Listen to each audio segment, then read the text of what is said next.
नमस्कार मंडळी, मी स्वागत करतो या मराठी युट्यूब चॅनलच्या नवीन भागात आपले खूप खूप स्वागत आहे। तर मंडळी 2011 मुंबई मडगाव कोकण कन्या एक्सप्रेस मुंबई ते कोकण आता आपण पुन्हा 2 महिन्यानंतर हा पावसाळी प्रवास करतोय।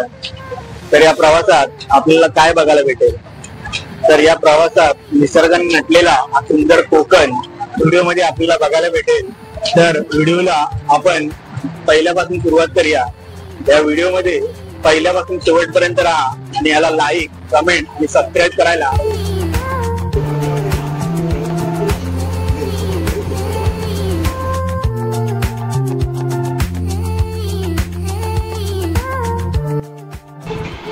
तर आपली बॅग वगैरे भरून झाली आहे। आपण आता कोकणाच्या प्रवासाला निघू। भयंकर पाऊस, गावी निघालो आणि भयंकर पावसाला सुरुवात झाली आहे बघा। आता आपण आलो आहे जोगेश्वरी स्टेशनला। फटाफट ट्रेन पकडून आपण जोगेश्वरी स्टेशनवरून दादरच्या प्रवासाला आपण जाऊ। आजच कोकणात जायला निघालो आणि मुंबईला पावसाची सुरुवात।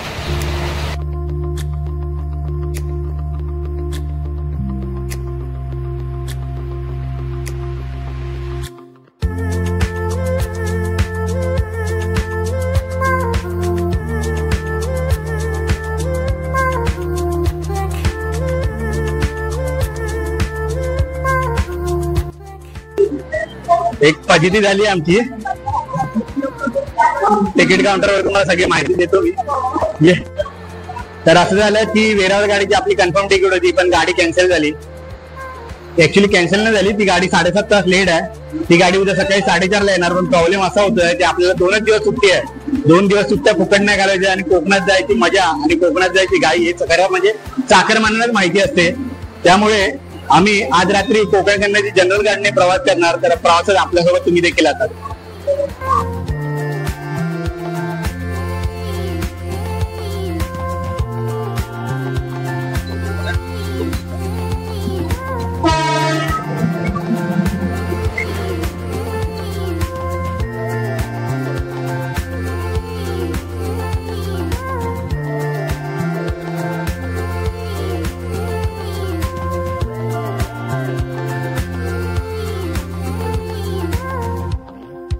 आलो आहे चिपळूणमध्ये। 4 वाजून 10 मिनिटं झाली आहेत। गाडी 5 ते 10 मिनिटं लेट आहे। तर आता इथून पुढच्या प्रवासाला आपण जाऊ। ॲक्च्युली खेडमध्ये शूटिंग करायची होती, पण खेडमध्ये एवढी गर्दी होती प्रचंड, त्यामुळे काहीच शूटिंग करायला भेटली नाही।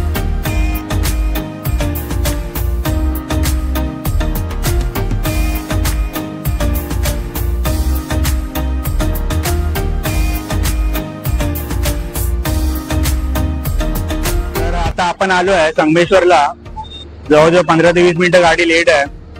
खेड त्यानंतर चिपळूण काळोख असण्या कारणाने मला व्ह्यू घेता आला नाही। आपण आता पुढे याच्या पुढे रत्नागिरी पासून पुढे निसर्गाचा व्ह्यू घेण्याचा प्रयत्न करू। मध्ये रानपाट धबधबा लागतो। जर उजेडच असेल तर त्या रानपाट धबधब्याचा सुद्धा आपण व्ह्यू घेऊ।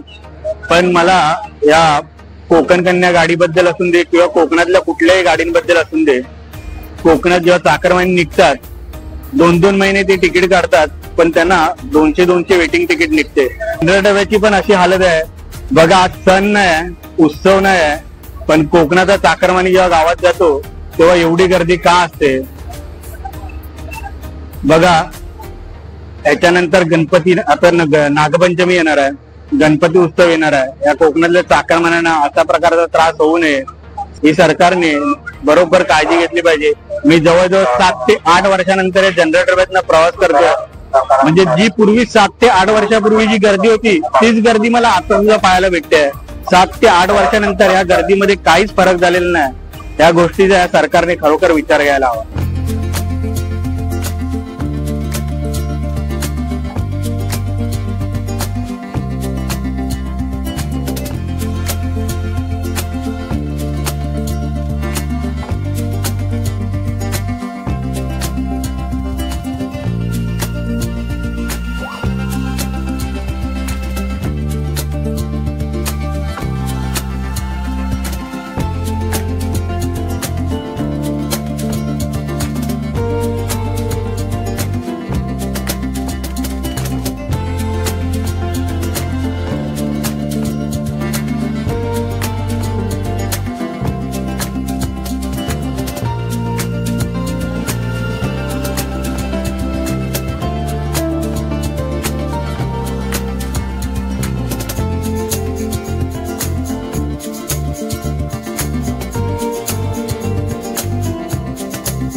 कुठला प्रवास होता तो कुडाळ स्थानकापर्यंत प्रवास होता।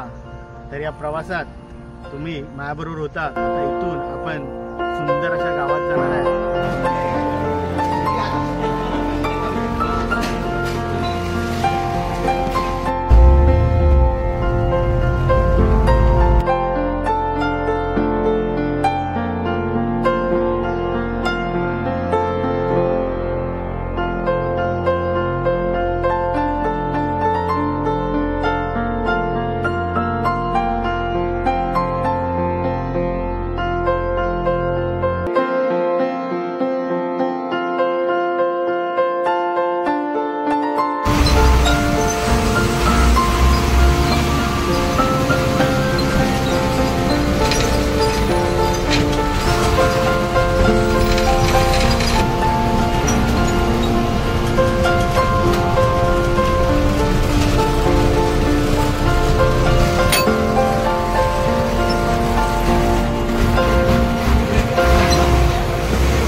फायनली एवढ्या प्रवासानंतर घरी आलो आम्ही। कोकण रेल्वेचा पावसाळी प्रवास हा भाग पूर्ण बघितल्याबद्दल मंडळी मी आपले आभार व्यक्त करतो। आता मी आपली रजा घेतो। भेटू नवीन भागात।